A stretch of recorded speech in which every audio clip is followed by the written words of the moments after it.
அரசு கலை மற்றும் அறிவியல் கல்லூரிக்கான முன்னாள் மாணவர் சங்க பேரவை நிர்வாகிகள் குழு சார்ந்த கூட்டம் இன்று நடைபெற்றது. ராஜீவ்காந்தி அரசு கலை மற்றும் அறிவியல் கல்லூரிக்கான முன்னாள் மாணவர் சங்க பேரவை நிர்வாகிகள் குழு சார்ந்த கூட்டம் இன்று நடைபெற்றது. இதில் கல்லூரியில் படித்த முன்னாள் மாணவர்கள் கலந்து கொண்டனர்.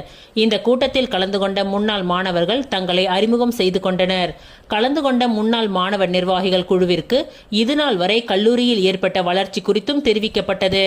கல்லூரிக்கான முன்னாள் மாணவர் சங்க பேரவை பதிவு செய்யும் நோக்கத்தோடு முறையாக நடைபெற்ற இந்த முக்கிய நிர்வாகிகள் கூட்டத்தில் முன்னாள் மாணவர் சங்க பேரவையை ஏற்படுத்தி அதை பதிவு செய்வது குறித்த முக்கியமான ஆலோசனைகள் முன்னெடுக்கப்பட்டன.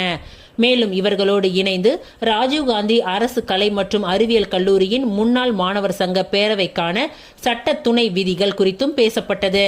அதன் வாயிலாக கல்லூரியின் முன்னாள் மாணவர் சங்க பேரவைக்கான தற்காலிக நிர்வாகிகள் குழு தேர்வு செய்யப்பட்டது. மேலும் எதிர்கால திட்டம் குறித்தும் கல்லூரி வளர்ச்சிக்காக எதிர்கால திட்டம் குறித்தும் விவாதிக்கப்பட்டது. இந்த கூட்டத்தை ராஜீவ்காந்தி கலை மற்றும் அறிவியல் கல்லூரியின் முன்னாள் மாணவர் சங்க பேரவையின் பொறுப்பாளர் முனைவர் செல்வராஜு அவர்கள் ஏற்பாடு செய்திருந்தார்.